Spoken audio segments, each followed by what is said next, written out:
ஏராளமான தோழர்கள் காத்து கிடக்கிறார்கள் என்று பொதுச் செயலாளர்கள் சுட்டிக்காட்டியதன் அடிப்படையில் நேராக நான் அரங்கத்திற்கு வந்து சேர்ந்திருக்கிறேன். இன்று காலை கடலூரிலே மாவட்ட ஆட்சியர் அலுவலகத்தில் ஒரு நிகழ்வில் நான் பங்கேற்பதாக இருந்தது. நேற்று நள்ளிரவுக்கு மேல் என்னால் புறப்பட இயலவில்லை. காலையில் அமைச்சர் ஒருவரை சந்திக்க வேண்டிய ஒரு தேவை இருந்தது. ஆகவே திருச்சிக்கு விமானம் பிடித்து திருச்சியிலிருந்து இங்கே வந்து சேர 2.5 மணி நேரம் எடுத்துக்கொண்டது. நெடுநேரம் உங்களிடையே உரையாற்ற வேண்டும். தேர்தல் முடிவுகளுக்கு பிறகு கட்சியின் செயற்குழு கூட்டத்திலே பங்கேற்கிறேன். இது 3வது மண்டல செயற்குழு. காஞ்சிபுரத்திலே முதலில் 6 நாடாளுமன்ற தொகுதிகளை கொண்ட மாவட்ட பொறுப்பாளர்கள் அனைவரையும் ஒருங்கிணைத்து தமிழ் தேசிய மாநாடு குறித்து விவாதித்தோம். அதனைத் தொடர்ந்து அதேபோல 6 நாடாளுமன்ற தொகுதிகளை ஒருங்கிணைத்து திருவண்ணாமலையில் 2வது மண்டல செயற்குழு, 3வதாக இது சிதம்பரத்தில் நடைபெற்று கொண்டிருக்கிறது. நாகை, மயிலாடுதுறை, சிதம்பரம், கடலூர், விழுப்புரம், கள்ளக்குறிச்சி ஆகிய நாடாளுமன்ற தொகுதிகளை ஒருங்கிணைத்து இதை நாம் நடத்தி கொண்டிருக்கிறோம். வருகிற ஆகஸ்ட் 17 ஒவ்வொரு ஆண்டும் தமிழர் எழுச்சி நாளாக கொண்டாடப்பட்டு வந்த நிலையில் இந்த முறை தமிழ் தேசிய எழுச்சி மாநாடாக அதை நடத்த நாம் திட்டமிட்டிருக்கிறோம். வெறுமென பிறந்த நாள் கொண்டாட்டமாக இல்லாமல் ஒரு கருத்தியல் கொண்டாட்டமாக இதனை நாம் ஒருங்கிணைத்திருக்கிறோம். மது மற்றும் போதைப்பொருள் ஒழிப்பு மாநாடு நடைபெற்ற அதே இடத்தில் உளுந்தூர்பேட்டை அருகே, திருச்சி சென்னை நெடுஞ்சாலை அருகே இந்த எழுச்சி மிகுந்த மாநாடு நடைபெற உள்ளது. இன்னும் 3 வார காலம்தான். ஆகஸ்ட் 16 நாட்கள், இதிலே இன்னும் 10 நாட்கள், 15 நாட்கள், ஒரு மாதம் இடைவெளி உள்ளது. இதற்கிடையிலே நான் தொடர்ச்சியாக மண்டல செயற்குழு கூட்டங்களில் இன்னும் பங்கேற்க வேண்டும். நாளை திருச்சிராப்பள்ளியில், நாளை மறுநாள் இடைவெளி, 17 மதுரை, காலையில் மதுரை, மாலையில் திருநெல்வேலி, 18 திருப்பூர் மேற்கு மாவட்டங்களை ஒருங்கிணைத்து 19 புதுச்சேரிக்கு மட்டும் என்று தொடர்ச்சியாக மண்டல செயற்குழு கூட்டங்கள் நடைபெற உள்ளன. தேர்தலுக்கு முன்பு அரசியல் கட்சிகள் மாநாடு நடத்துவது உண்டு. தங்களுடைய சக்தியை காட்டுவதற்காக, தொகுதி பங்கீடுகளில் அது பயன்படும் என்கிற நோக்கத்தின் அடிப்படையில் அவ்வாறு மாநாடுகள் நடத்தப்படுவது உண்டு என்பதை நாம் அறிவோம். ஆனால் விடுதலை சிறுத்தைகள் கட்சி எண்ணற்ற பல மாநாடுகளை கடந்த காலங்களில் நாம் நடத்தியிருக்கிறோம். எதுவும் தேர்தலை முன்னிறுத்தி ஒருங்கிணைக்கப்பட்டதல்ல. தமிழர் இறையாண்மை மாநாடு என்று ஒரு மாநாட்டை நாம் நடத்தியிருக்கிறோம். எனக்கு தெரிந்து தமிழ்நாட்டில் எந்த ஒரு அரசியல் இயக்கமும் தமிழர் இறையாண்மை என்ற பெயரில் அரசியல் பேசி நாம் கேள்விப்படவில்லை, அல்லது மாநாடு நடத்தி நாம் பார்க்கவில்லை. இதனை 10 ஆண்டுகளுக்கு முன்பே நாம் நடத்தி இருக்கிறோம். அதேபோல எழும் தமிழ் ஈழம் என்கிற பெயரில் ஈழ விடுதலைக்கு ஆதரவான மாநாட்டை தமிழ் தேசிய அரசியலின் அடிப்படையில் அந்த மாநாட்டை நாம் நடத்தி இருக்கிறோம்.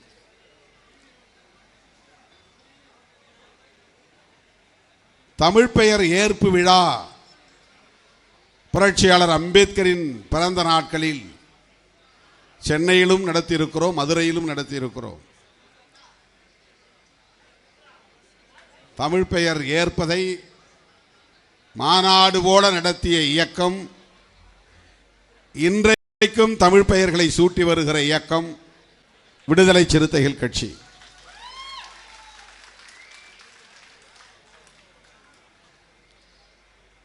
தமிழ் தேசியத்தை நம்முடைய இயக்கத்தின் அடிப்படை கொள்கைகளுள் ஒன்றாக உயர்த்தி பிடிக்கிற நிலையில் கருத்தியல் சார்ந்து நாம் இத்தகைய மாநாடுகளையும் தமிழ் பெயர் ஏற்பு விழாக்களையும் கடந்த காலங்களில் நடத்தியிருக்கிறோம். தமிழ் தேசியம் என்கிற கருத்தியலை உள்வாங்கியதால் தான் தமிழ் பெயர் ஏற்பு விழா என்கிற சிந்தனை நமக்கு தோன்றியது. தமிழ் தேசிய புரிதலில் தான் எல்லோரும் தமிழ் பெயர் ஏற்க வேண்டும், வடமொழி பெயர்களை சுமக்க வேண்டாம், இளம் தலைமுறையினராவது தமிழில் பெயர் சூட்டுவதை வழக்கமாக கொள்ள வேண்டும் என்று ஒரு பேர் இயக்கமாக இதை நாம் முன்னெடுத்திருக்கிறோம். அதற்கு காரணம் நாம் உள்வாங்கி இருக்கிற தமிழ் தேசிய அரசியல் தான். இல்லை என்றால் அப்படி ஒரு சிந்தனை நமக்கு முகிழ்த்திருக்காது, அப்படி ஒரு செயல் திட்டம் நாம் வகுத்திருக்க முடியாது.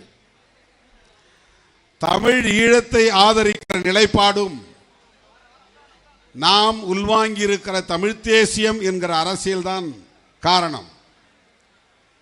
இந்தியாவில் எந்த ஒரு தலித் இயக்கமும் மொழி வழி தேசியத்தை முன்னிறுத்தி எந்த செயல் திட்டங்களையும் வரையறுத்ததில்லை.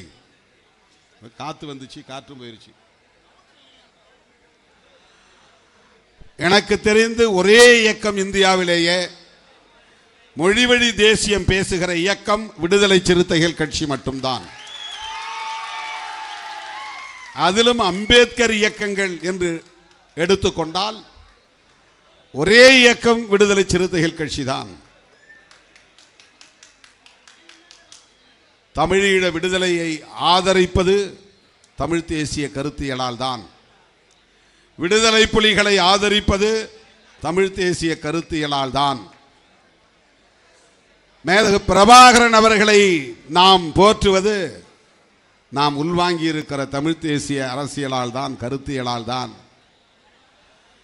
மும்மொழி திட்டம் வேண்டாம், இந்தியை திணிக்க கூடாது என்று நாம் இந்தி திணிப்பில் எதிர்வினை ஆற்றுவதும் எதிர்த்து களமாடுவதும் நாம் உள்வாங்கி இருக்கிற தமிழ் தேசிய கருத்தியலால் தான். வடவர் ஆதிக்கம் கூடாது, வட இந்தியர்களின் ஆதிக்கம் கூடாது என்ற எதிர்ப்பு நிலையை நாம் எடுப்பதற்கு காரணம் நாம் உள்வாங்கி இருக்கிற தமிழ் தேசிய அரசியல் தான். வழக்கமாக இதுவெல்லாம் திமுக அதிமுக தானே பேசும். மொழிப்போர் தியாகிகளுக்கு வீரவணக்க நாள் ஒவ்வொரு ஆண்டும் திமுகவும் அதிமுகவும் தானே நடத்தும். ஆனால் திமுக அதிமுகவுக்கு அடுத்து மொழி போராளிகளின் வீரவணக்க நாளை நடத்திய இயக்கம் விடுதலை சிறுத்தைகள் கட்சி. அப்போது கூட சில அம்பேத்கர் இயக்கங்களை சார்ந்தவர்கள் நம்மை விமர்சித்தார்கள். திருமாவளவன் தலித்தியம் பேசுவதே இல்லை, அவர் பிரபாகரனுடைய தம்பி, அவர் ஈழத்தை பற்றித்தான் பேசுவார், தமிழ் மொழியை பற்றித்தான் பேசுவார். உட்காரியா.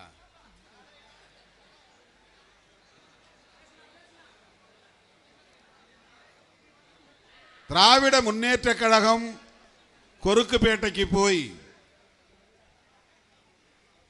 நடராசன் தாளமுத்து நினைவிடத்திலே அஞ்சலி செலுத்துவது வழக்கம். அதிமுக அஞ்சலி செலுத்துவது வழக்கம். திமுகவிலிருந்து பிரிந்த மதிமுக அஞ்சலி செலுத்துவது வழக்கம். அதன் பிறகு அந்த இடத்திற்கு பல்லாயிரக்கணக்கிலே தோழர்களோடு வீறு நடை போட்டு அந்த போராளிகளின் நினைவிடத்தில் வீர வணக்கம் செலுத்தி வருகிற இயக்கம் விடுதலை சிறுத்தைகள் கட்சி. அதற்கு பிறகுதான் பல கட்சிகள் அங்கே வர தொடங்கின, பல இயக்கங்கள் வர தொடங்கின. ஆக மொழி போராளிகளின் நினைவிடத்திலே நாம் வீர வணக்கம் செலுத்துவதற்கு எது காரணம் என்றால், நாம் உள்வாங்கி இருக்கிற தமிழ் தேசிய அரசியல் தான் காரணம்.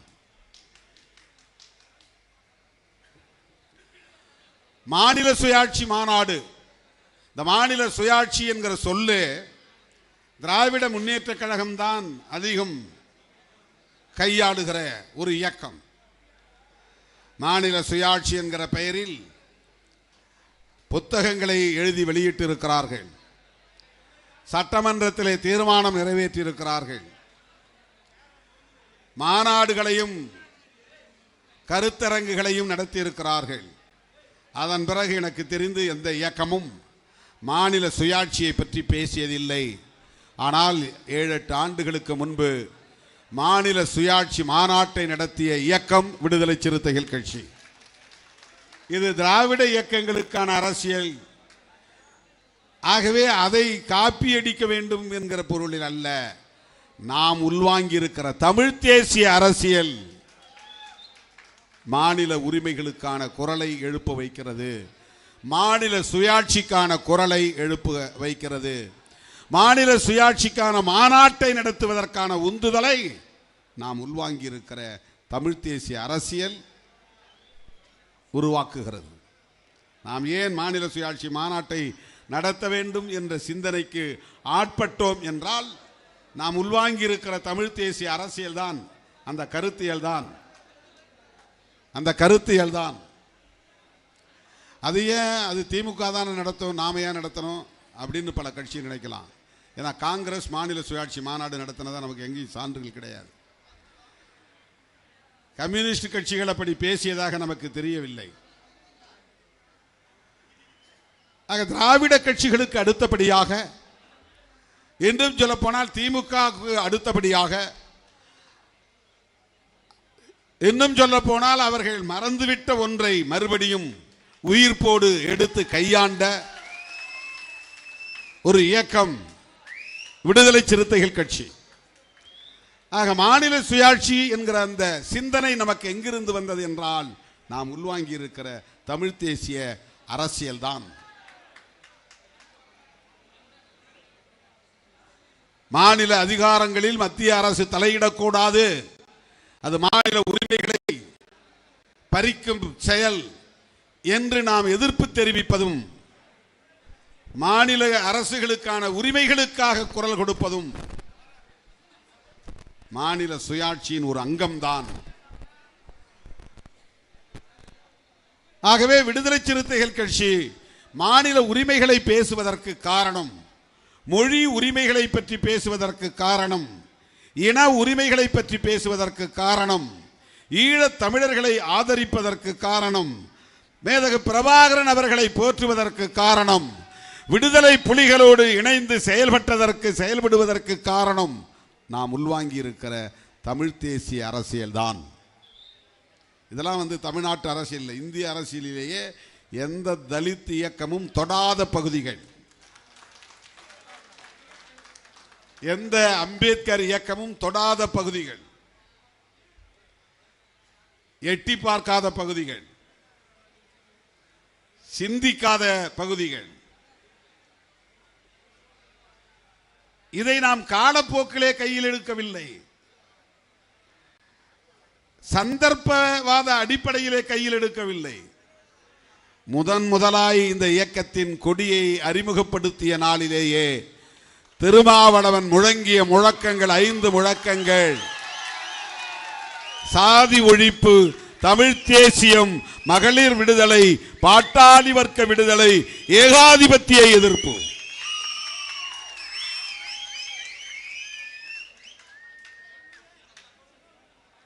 சாதி மதம் ஒழித்து சமத்துவம் படைப்போம், வர்க்க அமைப்பை உடைத்து வறுமையை துடைப்போம், பெண் உரிமை மீட்டு நாட்டின் பெருமையை காப்போம்,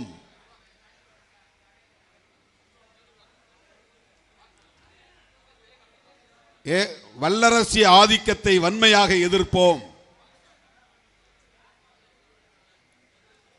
இதுவெல்லாம் நாம் முன்வைத்த முழக்கங்கள்.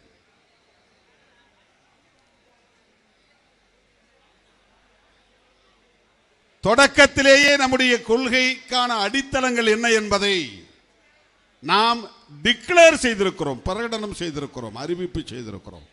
1990 ஏப்ரல் 14, 91 ஏப்ரல் 14, சரியாக சொன்னால் 1991 ஏப்ரல் 14 நம்முடைய இயக்கத்தின் கொடி மதுரை மண்ணில் புதூரில் அறிமுகப்படுத்தப்பட்ட நாள். கொடி சொல்லும் கொள்கை விளக்கம் என்று அப்போதே துண்டறிக்கைகளை நான் வெளியிட்டிருக்கிறேன். நீலம் என்பது உழைக்கும் மக்களின் விடுதலையை குறிக்கும், சிவப்பு என்பது புரட்சிகர பாதையை குறிக்கும், நடுவிலே இருக்கிற நட்சத்திரம் விடியலை நினைவுபடுத்தும் விடி வெள்ளியை குறிக்கும், அந்த விடிவெள்ளியின் ஒவ்வொரு முனையும் ஒரு வியூகத்தை குறிக்கும். ஒன்று சாதி ஒழிப்பு, இன்னொன்று தமிழ் தேசியம், இன்னொன்று வர்க்க விடுதலை, பாட்டாளி வர்க்க விடுதலை, இன்னொன்று மகளிர் விடுதலை, இன்னொன்று ஏகாதிபத்திய எதிர்ப்பு. ஏகாதிபத்திய எதிர்ப்பு என்றால் அது கம்யூனிஸ்டுகளுக்குரியது. பாட்டாளி வர்க்க விடுதலை என்றால் அது கம்யூனிஸ்டுகளுக்குரியது. பெண் விடுதலை, மகளிர் விடுதலை என்றால் அது பெண்ணுரிமை இயக்கங்கள் மட்டுமே பேசக்கூடிய பெண்ணியவாதிகளுக்குரியது. தமிழ் தேசியம் என்பது தமிழ் அறிஞர்கள், தமிழ் உணர்வாளர்கள் பேசுவது. சாதி ஒழிப்பு என்றால் அம்பேத்கர் இயக்கங்கள் பேசுவது. இப்படி ஒவ்வொன்றும் தனித்தனி செக்டேரியன் பாலிசிஸ், தனித்தனியாக தனித்தனி இயக்கங்களால் உள்வாங்கப்பட்டவைகளாக அடையாளம் காணப்பட்ட அந்த காலத்தில் இவற்றை அனைத்தையும் ஒரே களமாக்கிய இயக்கம் விடுதலை சிறுத்தைகள் கட்சி.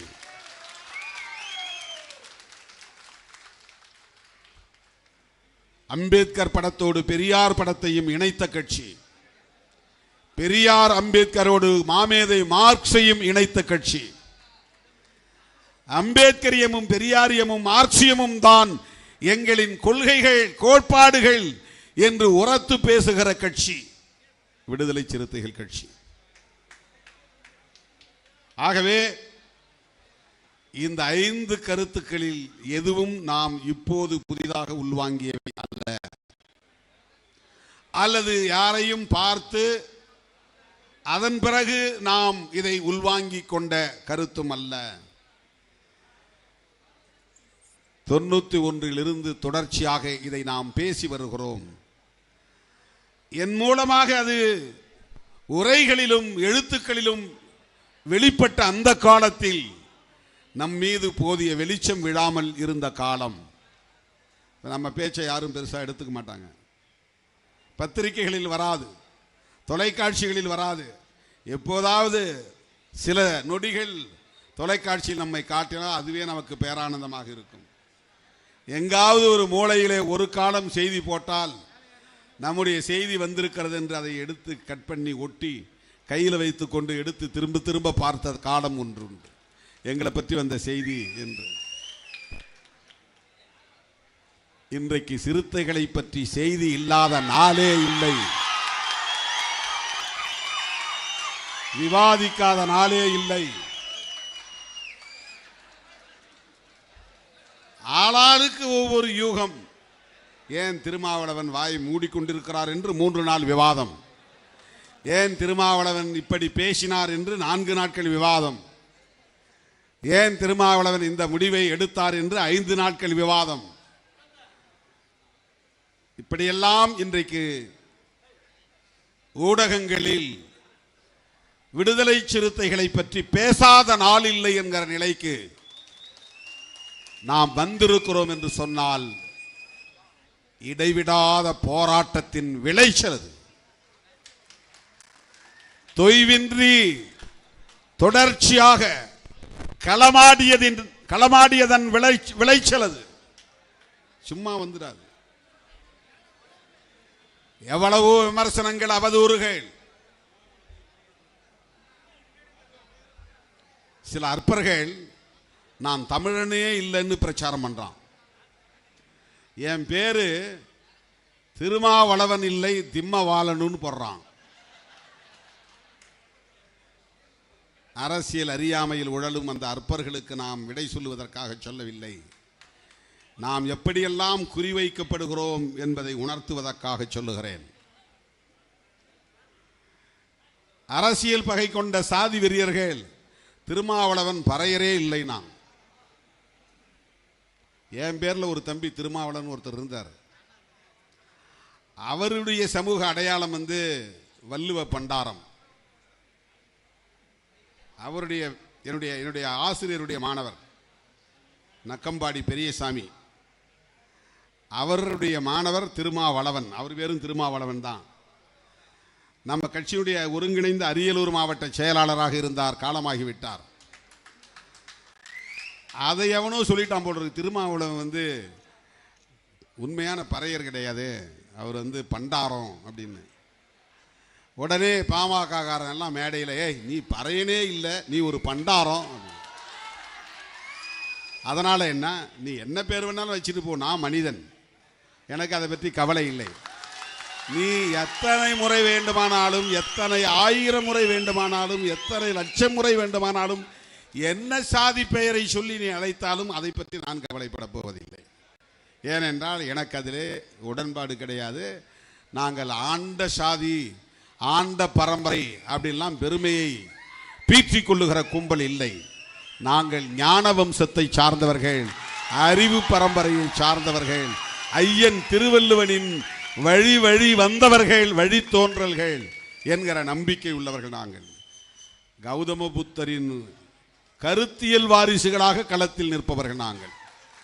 அதனால என் சாதியை ஒருத்தன் மாற்றி பேசினான். அதுக்காக நாம் என்ன கம்யூனிட்டி சர்டிஃபிகேட் எடுத்தா சோசியல் மீடியாவில் போட முடியும்? இதாண்டா என் சாதின்னு காட்டுறதுக்கு. சாதி ஒழிப்பே மக்கள் விடுதலை, அதுதான் விடுதலை சிறுத்தைகளின் அரசியல். அதில் என்ன இன்ன சாதி என்று பெருமைப்பட்டுக் கொள்வதற்கு இருக்கிறது? ஒன்றும் கிடையாது. அல்லது சாதியால் பெருமை இல்லை என்பதை போல சாதியால் இழிவும் இல்லை. சாதி ஒழிப்பை உயர்த்தி பிடிக்கிறவனுக்கு சாதியால் பெருமையும் இல்லை, சாதியால் இழிவும் இல்லை. அப்போ இந்த சாதியே இல்லை என்று பேசினார்கள். ஒருபடி மேலே தாண்டி ஒருபடி மேலே போய் இப்ப புதிதாக தமிழ் தேசியம் பேசுகிற கும்பல் உங்களுக்கு தெரியும் யாருன்னு. அந்த கும்பல் திருமாவளவன் தெலுங்கன். தெலுங்கனா இருந்தா என்ன, அவன் மனுஷன் கிடையாதா? என் பேரையும் மாற்றி, அப்பா பேரையும் மாற்றி, அம்மா பேரையும் மாற்றி, அவன் அதையும் தாண்டி சக்கிலி அப்படின்னு எழுதுறான். என்ன எனக்கு அவன் இன்னொரு சாதியை சொல்றான். ஒருத்தன் பறையனே இல்லைங்கிறான், ஒருத்தன் பண்டாரங்கிறான், இன்னொருத்தன் தமிழனே இல்லைங்கிறான், அப்புறம் சக்கிலிங்கிறான்.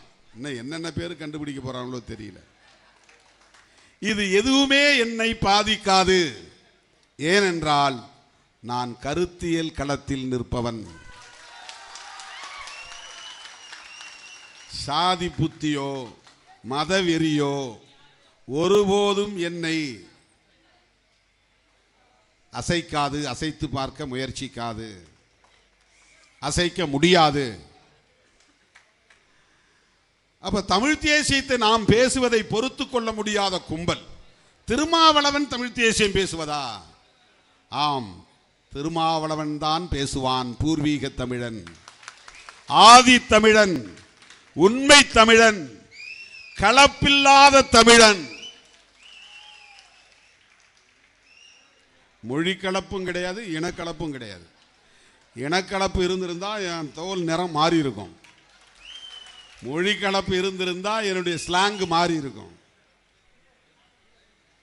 மொழி கலப்பும் இல்லை, இனக்கலப்பும் இல்லை. நான் தமிழ் தேசியம் பேசுவதுதான் இப்போது அவர்களுக்கு பிரச்சனை.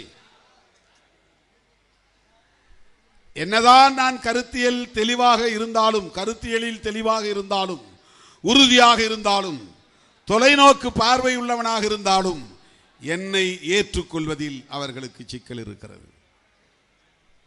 ஏனென்றால் ஒடுக்கப்பட்ட மக்களின் தலைமைத்துவம் இங்கே நிலைநாட்டப்பட்டு விடக்கூடாது என்கிற எண்ணம் தான். ஒரு தலித் லீடர்ஷிப், வந்துடக்கூடாது.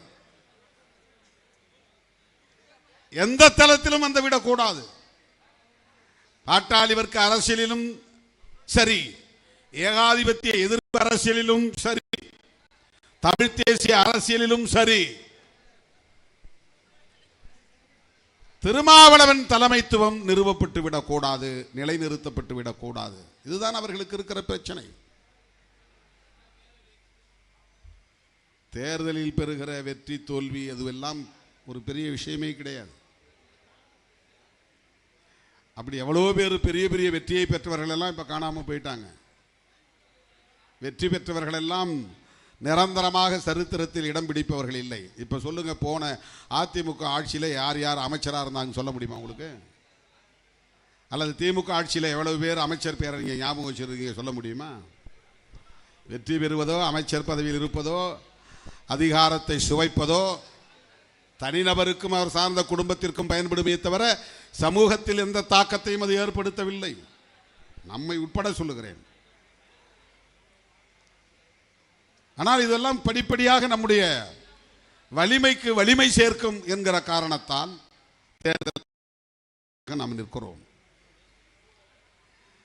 மக்களை அரசியல் படுத்துவதற்கு இது பயன்படும் என்கிற காரணத்தினால் தேர்தல் களத்தை நாம் விட்டுவிடாமல் உறுதியாக பற்றி நிற்கிறோம்.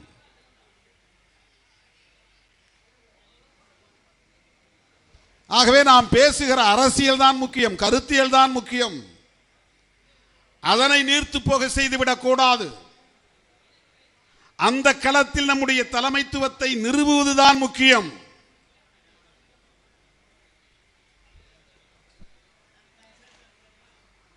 அவ்வளவு எளிதாக உங்களை ஏற்றுக்கொள்ள மாட்டார்கள். ஆனால் உங்களை ஏற்றுக்கொள்ளும் காலம் வரும் என்று சொன்னவர் அண்ணன் பிரபாகரன். அவ்வளவு இலகுவாக உன்னை ஏற்றுக்கொள்ள மாட்டார்கள். ஆனால் உங்கள் தலைமையை ஏற்றுக்கொள்ளுகிற காலம் வரும் என்று என்னை தட்டி கொடுத்து ஆறத் தழுவி வழி அனுப்பி வைத்தவர் அண்ணன் பிரபாகரன். அவர் பேசிய தேசியமும் தமிழ் தேசியம்தான். மதவாதத்தை அவர் முன்னிறுத்தவில்லை, இனவாதத்தையும் முன்னிறுத்தவில்லை. அது என்ன இனவாதம்? இனவாதம் என்பது வெறும் இன அடையாளத்தை மட்டுமே பிடித்து கொண்டு தொங்குவது. நான் தமிழன், அவன் தமிழன் இல்லை, இது இனவாதம். நான் தமிழன், இவன் தமிழன் இல்லை, இவன் கலப்பு, இவங்க அப்பா தமிழ், இவங்க அம்மா தெலுங்கு, அதனால இவன் முழு தமிழன் இல்லை, இவங்க தாத்தா காலத்திலிருந்து இவர்கள் ஆந்திராவிலிருந்து வந்தவர்கள், இங்கே தமிழ் அறிஞர்களாக இருக்கலாம், ஆனால் அவன் தமிழன் இல்லை, அவன் கன்னடத்திலிருந்து வந்தவன், அவன் தமிழ் உணர்வாளனாக இருக்கலாம், தமிழ் நன்றாக பேசக்கூடிய ஆற்றல் பெற்றவனாக இருக்கலாம், ஆனால் அவன் தமிழன் இல்லை. இப்படி வெறும் குருதி அடையாளத்தை வைத்து தமிழன் யார், தமிழன் அல்லாதவன் யார் என்கிற வாதம்தான் இனவாதம். அது தமிழ் தேசியத்திற்கு போதாது, தமிழ் தேசியத்திற்கு பயன்படாது. இந்த தமிழ் தேசியம் என்பது என்ன? இந்த இனவாதமா? இனவாதம் வெறுப்பு அரசியலை உருவாக்கும். தமிழ் தேசியம் வெறுப்பு அரசியலை உருவாக்காது. சிங்களவன் பேசியது இனவாதம், பிரபாகரன் பேசியது தமிழ் தேசியம். அதனால்தான் சிங்களவன் என்பதற்காக யாரையும் கொல்லவில்லை, அதிகாரத்தில் இருந்த ஆளும் கும்பலை அடையாளம் கண்டு அவர்களை மட்டும்தான் அவர்கள் அழித்தொழித்தார்கள். சாதாரண சிங்கள பொதுமக்களுக்கு எதிராக எந்த வன்முறையையும் அவர்கள் செய்யவில்லை.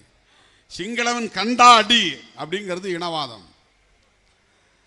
தெலுங்கனை ஏற்றுக்கொள்ளாதே, கன்னடனை ஏற்றுக்கொள்ளாதே, பீகாரியை ஏற்றுக்கொள்ளாதே, மலையாளியை ஏற்றுக்கொள்ளாதே, தமிழனுக்கு மட்டும்தான் அதிகாரம் என்று இன அடிப்படையில் வெறுப்பை உமிழ்வது இனவாதம்.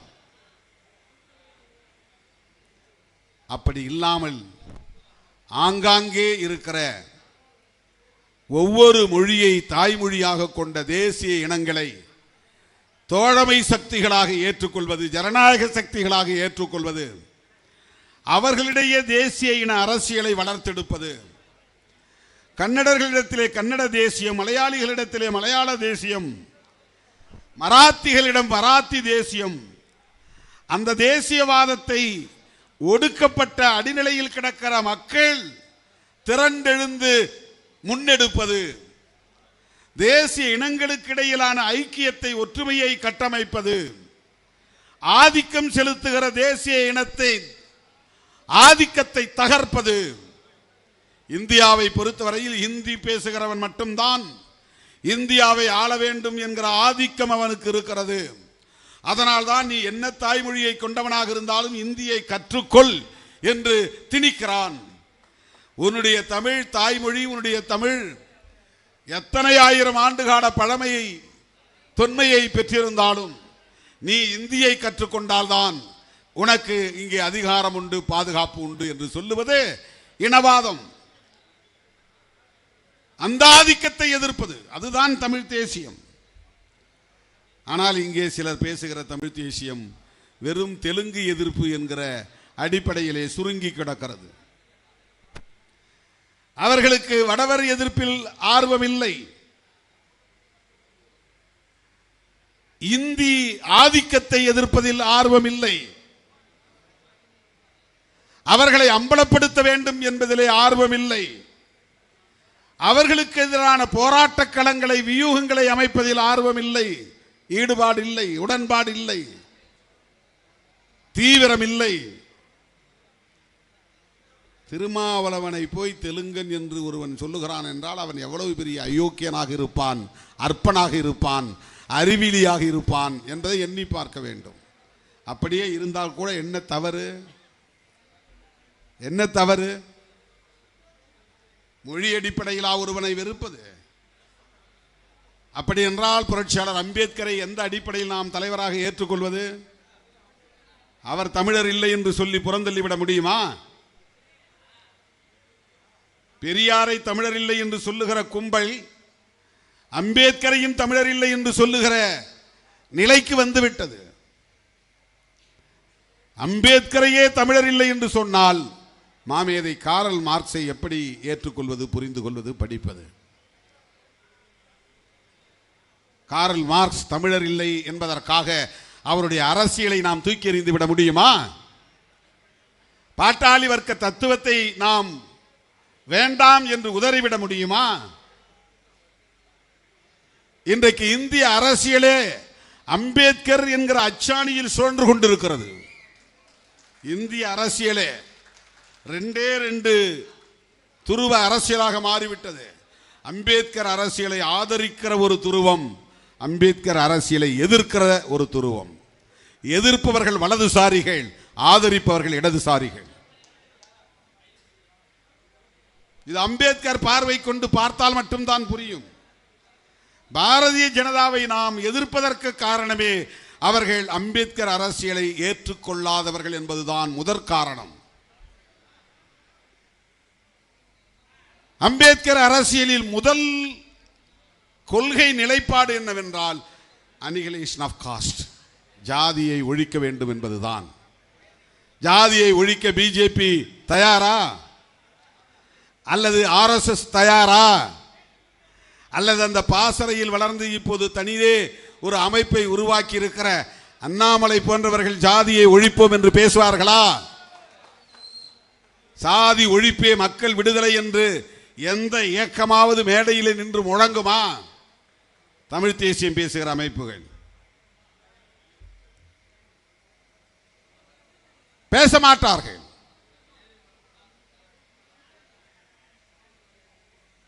புரட்சியாளர் அம்பேத்கருடைய அரசியல் தான் இந்திய அரசியலின் அடிப்படையாக இருக்கிறது. அம்பேத்கர் தான் அச்சாணியாக சுழல்கிறார். அந்த அச்சாணியில் தான் இந்த அரசியலில் சுழல்கிறது. ஆதரிப்பவர்கள் ஒரு புறம், எதிர்ப்பவர்கள் ஒரு புறம். அதனால்தான் காங்கிரஸ் தலைவர் ராகுல் காந்தி செல்லும் இடமெல்லாம் கான்ஸ்டிடியூஷனை உயர்த்தி பிடிக்கிறார். என்றைக்காவது மோடி கையிலே கான்ஸ்டிடியூஷனை உயர்த்தி பிடித்திருக்கிறாரா? சொல்லுவார் அப்பப்போ, சுதந்திர நாள் அன்றைக்கும் குடியரசு நாள் அன்றைக்கும் கான்ஸ்டிடியூஷனை பற்றி பேசுவார், அம்பேத்கரை பற்றி பேசுவார், அவ்வளவுதான். ஆனால் ராகுல் காந்தி இன்றைக்கு பிஜேபியை வீழ்த்துவதற்கு ஒரே ஆயுதம் அம்பேத்கர் தான் என்று கண்டறிந்திருக்கிறார். அவர் எழுதிய அரசமைப்பு சட்டம்தான் என்பதை உணர்ந்திருக்கிறார். இதை இந்த மண்ணில் 40 ஆண்டு காலமாக பேசி வருகிற இயக்கம் விடுதலை சிறுத்தைகள் கட்சி.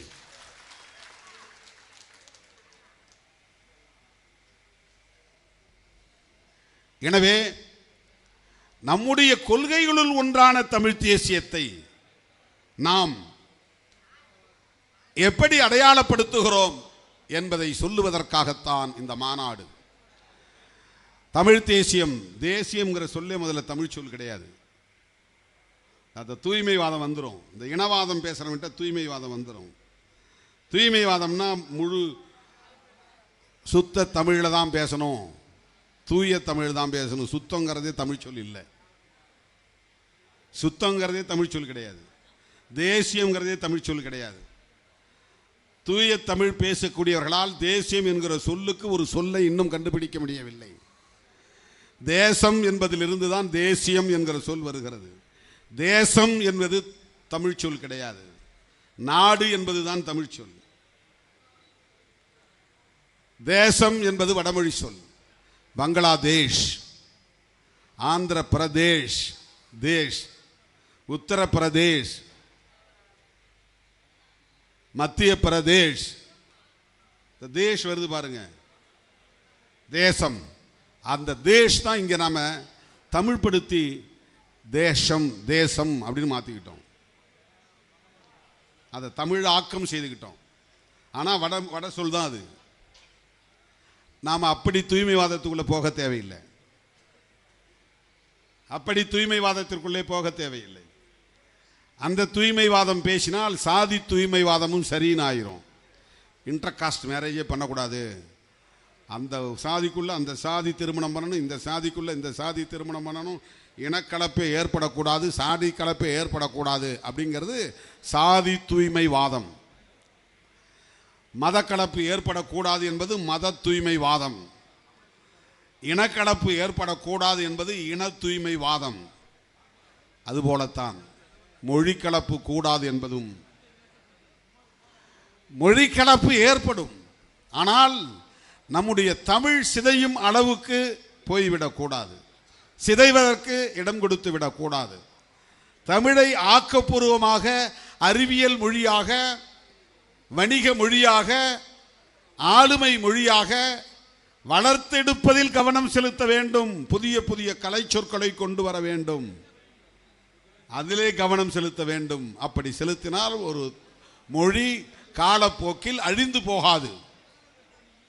மனுஷன் இருப்பான், அவன் வாரிசுகள் இருந்துகிட்டே இருக்கும், அவன் பேசுகிற மொழி மெல்ல மெல்ல காணாமல் போயிடும். வெறும் வாய்மொழியாக மட்டும்தான் பேசிட்டு இருப்பாங்க. எழுத்து இருக்காது, கல்வெட்டு இருக்காது, செப்பேடு இருக்காது. அதெல்லாம் இருந்தாலும் அது வெறும் அடையாளங்களாக மட்டும் இருக்கும். அதுக்கப்புறம் பேச மாட்டாங்க. பல தலைமுறைகளுக்கு பிறகு இப்போ மொரீஷியஸ்னு ஒரு தீவு இருக்கு, அங்கே வாழ்ந்தவர்கள் அத்தனை பேரும் தமிழர்கள் தான். இப்போ கூட தமிழ்நாட்டில் வச்சிருக்கிற எல்லா பெயரும் அவங்க சூட்டிக்கிறாங்க, ஆனால் அவங்களுக்கு தமிழே தெரியாது. தமிழ் பேசுறத மறந்துட்டாங்க, அந்த தலைமுறைக்கு தமிழே தெரியாது. அப்படி ஒரு இனம் எத்தனை ஆயிரம் ஆண்டுகள் பேசிக்கொண்டே இருந்தாலும் கூட பிற மொழி ஆதிக்கம் ஏற்பட்டால் அந்த மொழி செத்து போகும். அந்த மொழி ஆளும் மொழியாக வராமல் போனால், ஆட்சி மொழியாக வராமல் போனால், வணிக மொழியாக, வணிக மொழின்னா என்ன, நம்ம பயன்படுத்தக்கூடிய வணிக சொற்களில் தமிழ் இருக்கணும். வெறும் ஆங்கிலம் மட்டும்தான் எல்லாரும் போர்டு பெருசு பெருசாக இருக்குது. முடித்திருத்தும் நிலையம் அப்படின்னு இருக்கும் முன்ன, இப்போ சலூன் அப்படின்னு இருக்கும். உணவகம் அப்படிங்கிறது தமிழ் வணிக மொழி, ஹோட்டல் அப்படின்னு மாறிடும். தங்கும் விடுதி என்பது தமிழ், லாட்ஜ். லாட்ஜ் யார் யார் யார் பேசுனா அந்த லாட்ஜுக்கு வா, அந்த லாட்ஜில் பார்க்கலாம். லாட்ஜ் அது தமிழ் இல்லை. தேநீர் அருந்துவோம் அப்படிங்கிறது தமிழ், டீ சாப்பிடலாம் வா அப்படிங்கிறது கலப்பு. இந்த மாதிரி தேநீர் அப்படின்னு தமிழில் தேயிலையிலிருந்து வந்த நீர் தேநீர், தேயிலை நீர் தேநீர். அதுக்கு முன்னாடி வெள்ளைக்காரன் கண்டுபிடிச்சான், டீன்னு பேர் வச்சுட்டான். இப்ப நாம் அதை தேநீர்னு மாத்துறோம். அதான் வணிக மொழியாக மாற்றுவது. நாமே ஒன்றை கண்டுபிடித்தால் அதற்கு தமிழில் பெயர் சூட்டுவோம். வேறு எவனோ ஒருவன் கண்டுபிடிக்கிற போது அவன் மொழியில் பெயர் சூட்டுவான். அதை நாம் உள்வாங்கும் போது அதை தமிழ்படுத்துகிற கலை சொற்களை உருவாக்க வேண்டும். இப்படிலாம் இருந்தால் ஒரு மொழி அழியாது. அதனால் மொழிக்கலப்பே ஏற்படாமல் இருக்குமா என்றால் மொழிக்கலப்பு ஏற்படும். ஆனால் புதிய புதிய கலைச்சொற்களை உருவாக்கி கொண்டே இருந்தால் மொழி அழியாது. அது வளம் பெறும், வலிமை பெறும். நம்முடைய அடையாளமே உலகளாவிய அளவில் பார்க்கிற போது சாதியோ மதமோ அல்ல, மொழிதான். மனிதர்களுக்கு முதல் அடையாளம், பல அடையாளம் இருக்கு. சாதி ஒரு அடையாளம், மதம் ஒரு அடையாளம், பாலினம் ஒரு அடையாளம், ஆனா பெண்ணா அப்படிங்கிறது ஒரு அடையாளம், ஜெண்டர் அப்படின்னு கேட்பான். மேல் ஆர் ஃபீமேல், மேல் போடணும் அடையாளத்துக்கு. ஏன்னா பெண்களும் ஆண்கள் மாதிரி உடை உடுத்த முடியும், ஆண்களும் பெண்கள் மாதிரி உடை உடுத்த முடியும். ஆனா பெண்ணா அப்படிங்கிறது முக்கியமான ஒரு ஐடென்டிட்டி, ஒரு அடையாளம். இப்படி பல அடையாளம் இருக்கு. மாநிலம் கூட ஒரு அடையாளம் தான். ஆனால் உலகம் முழுவதும் இன்றைக்கு தேசிய இனம் என்பதுதான் முக்கியமான ஒரு அடையாளமாக மாறி இருக்கிறது. ஆங்கிலத்திலே அதை எத்னிசிட்டி என்பார்கள். அந்த தேசிய இனத்தின் தொன்மையை பாதுகாக்க, ஆளுமையை வளர்த்தெடுக்க தேசியவாதம் தேவைப்படுகிறது. ஒரு நாடு இன்னொரு நாட்டிலிருந்து தனியே பிரிந்தால் அதுவும் தனிநாடு கோரிக்கை என்பதும் தேசியவாதத்தின் ஒரு அடக்கம், ஒரு உள்ளடக்கம். அதனால்தான் இலங்கையிலிருந்து தமிழீழம் வேணும், தனிநாடு வேணும், அது அந்த தேசியவாதத்தின் உச்சபட்ச கோரிக்கை. நாம் இந்தியாவுக்குள்ளே இருக்கிறோம். புரட்சியாளர் அம்பேத்கர் எழுதிய அரசமைப்பு சட்டத்தை உள்வாங்கி இருக்கிறோம். எனவே இந்தியா ஒரு தேசம். அந்த தேசத்திற்குள் நாம் பேசுகிற தேசியவாதம் பாரதிய ஜனதா பேசுகிற மதவழி தேசியவாதம் இல்லை.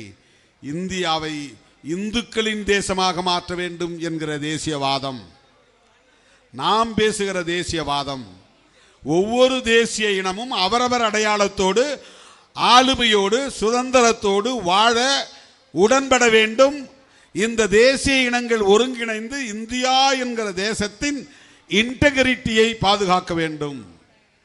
ஒற்றுமையை, ஓர்மையை, நேர்மையை பாதுகாத்திட வேண்டும்.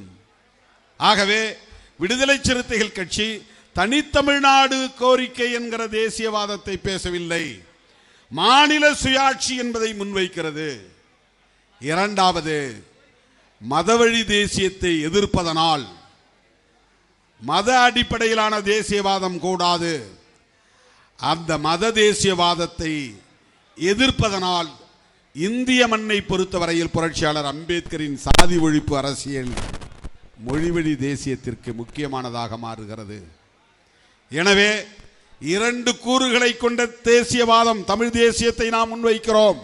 ஒன்று மாநில சுயாட்சி, இன்னொன்று சாதி ஒழிப்பு. இதை பற்றிய விரிவான உரையாடல்களை நாம் விரிவுபடுத்துவோம், பெருக்குவோம். அதற்கு அடித்தளம் அமைக்கிற மாநாடுதான் உளுந்தூர்பேட்டையிலே நடைபெற இருக்கிறது. ஏன் உளுந்தூர்பேட்டையை நான் முடிவு செய்திருக்கிறேன்? திருச்சியை அல்லது உளுந்தூர்பேட்டையை முடிவு செய்வதற்கு முதல் காரணம் தமிழ்நாட்டின் மையம். இரண்டாவது காரணம் கடலூருக்கு மிக அருகில் இருக்கிற பகுதி. கடலூர், விழுப்புரம், புதிதாக உருவாகி இருக்கிற கள்ளக்குறிச்சி,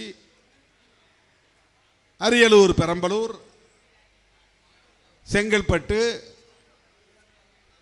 திருவண்ணாமலை, இந்த மாவட்டங்களில் இருந்து மட்டுமே சிறுத்தைகள் நடந்து வந்தாலே போதும் மாநாடு வெற்றி. வண்டி பிடிக்கணும்னு அவசியம் இல்லை. இன்னைக்கே நிறைய மாவட்ட செயலாளர் வரல, வந்தவங்க நிதி கொடுக்கல. அதுலேயும் நிதி கொடுத்தவங்க 5000 10,000 கொடுத்துருக்குறாங்க. காஞ்சிபுரத்திலையும் திருவண்ணாமலையிலும் ஒவ்வொரு மாவட்ட செயலாளரும் 2 லட்சம் ரூபா. நான் சொன்னது 1 லட்சம் தான் கேட்டேன், 2 லட்சம் ரூபா கொடுத்தாங்க. எல்லா மாநில பொறுப்பாளரும் மேடைக்கு வந்து நிதி கொடுத்தாங்க. இங்கே தாமரை செல்வன் கையை நீட்டலை, பசுமை வேளவன் கையை நீட்டலை, சவுதி ராஜ்குமார் பைக்குள்ள கையை விடலை, மேடையில் உட்கார்ந்துருக்கிற யாருமே நிதி கொடுக்கல. யாராவது கொடுப்பாங்க, காலங்காலமாக நாம் கொடுத்துட்டோம். சின்ன சின்ன தம்பிலாம் ஒரு குழந்தை வந்து 500 ரூபா கொடுத்தாங்க. அண்ணன் கேட்குறார் அப்படின்னு 2 சின்ன பையங்க வந்து கொடுத்தாங்க.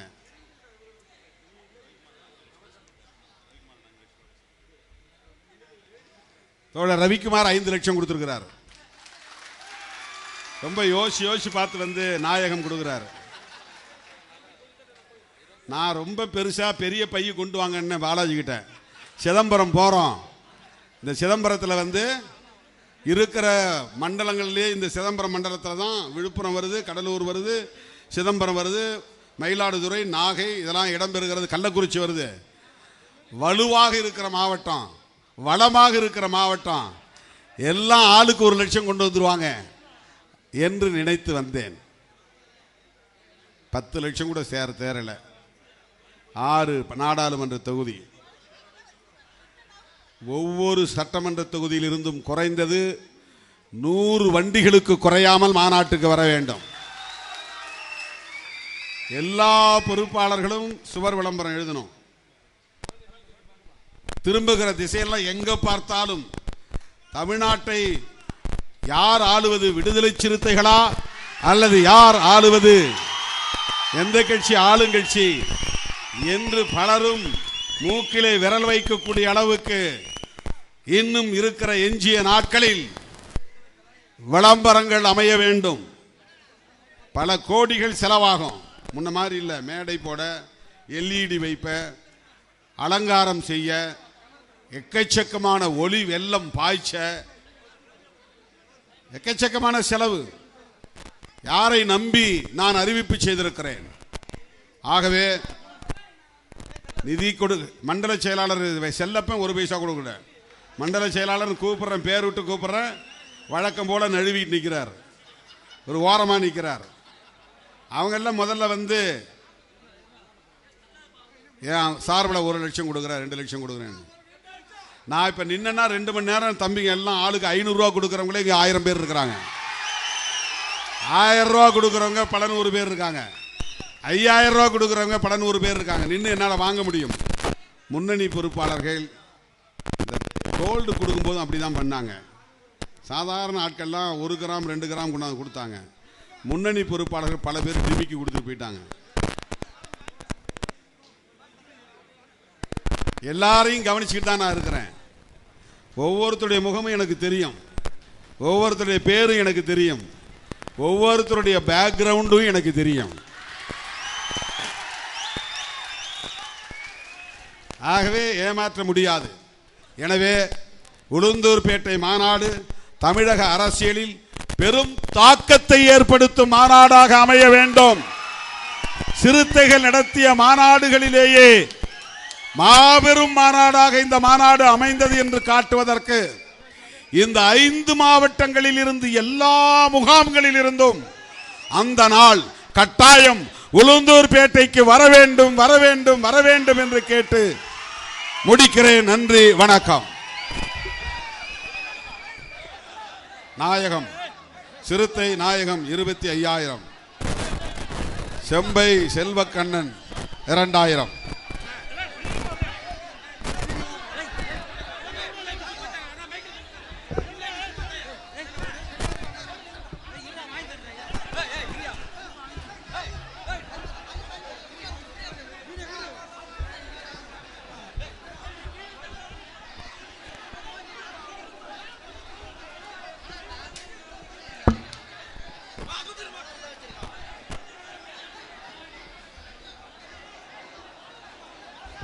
தம்பி, ஏன்பா இவ்வளோ முண்டி அடிச்சு நிற்கிறீங்க?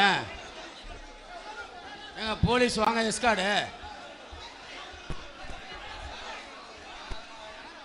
ஏங்க போலீஸ் வாங்க, எஸ்கார்டு. ஏன்பா 5 லட்ச ரூபா செலவு பண்ணி நடத்துகிறோம்ப்பா. நான் எப்படி நிதி தர முடியும்?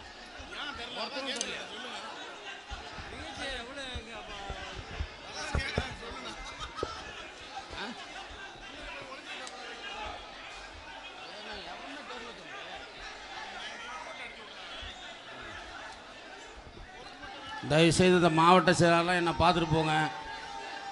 வந்தோம் போனோன்னு இருக்காம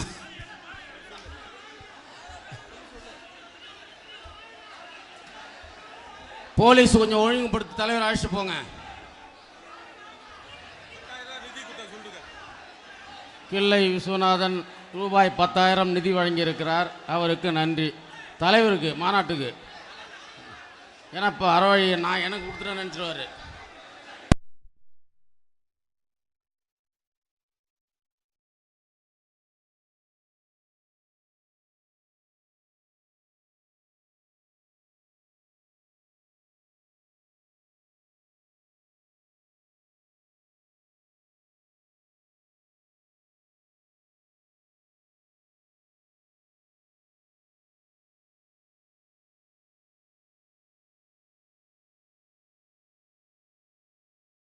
You've got a great idea.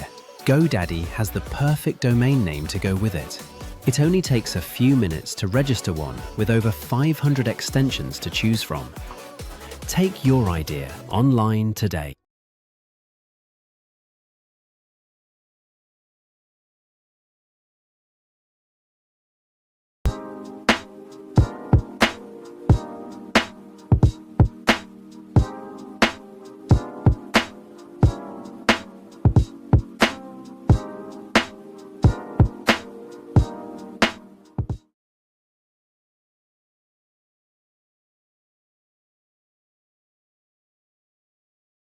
தலைவர் வருகவே, வருக வருக வருகவே, வருக வருக வருகவே, எழுச்சி தமிழர் வருகவே, எழுச்சி தமிழர் வருகவே, அண்ணன் திருமா வருகவே, அண்ணன் திருமா வருகவே, வருக வருக வருகவே, வருக வருக வருகவே, எழுச்சி தமிழர் வருகவே, எழுச்சி தமிழர் வருகவே, எழுச்சி தமிழர் வருகவே, எழுச்சி தமிழர் வருகவே.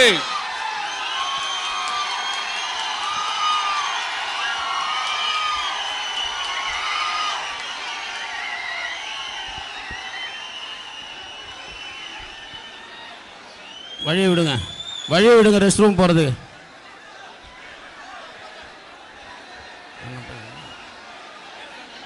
இல்ல உட்காருங்க, உட்காருங்க, அவரவர்கள் இருக்கல உட்காருங்க, உட்காருங்க.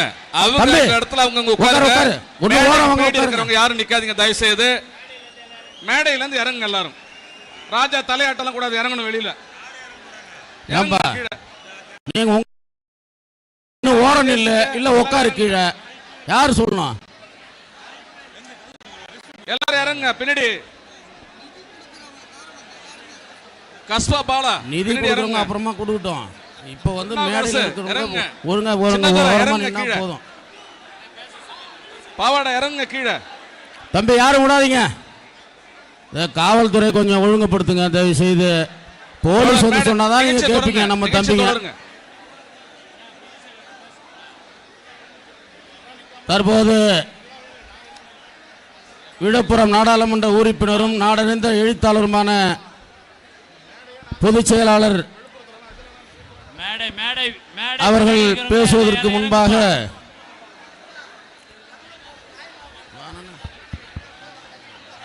மேடை பின்புறம் இருக்கிறவங்க இறங்கப்பா. தம்பி பால்ராஜ் தள்ளி விடுங்க எல்லாரும். சரித்திரம் தள்ளுங்க எல்லாம். இது மாதிரி என்னங்க, பொதுக்கூட்டத்திலையும் இப்படி ஏறிக்கிறது, செயல் வீரர்கள் கூட்டத்திலையும் இப்படி இருக்கிறது. என்னதான் பண்ணுறதுன்னு தெரியல. ஆனால் இங்கே நம்ம ஒரு கூட்டம் போட்டால் அங்கே சமத்துவம் ஒரு கூட்டம் போடுறான்.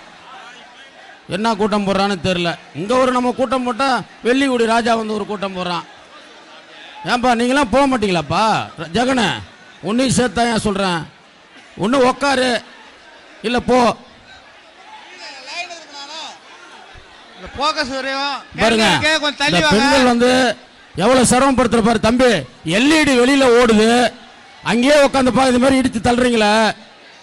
ஏயா பெண்கள் வந்து உட்காந்துருக்கிற மகளிரை போய் இந்த மாதிரி இடிச்சு தள்ளுறீங்க. முண்டி அடிச்சுட்டு அங்க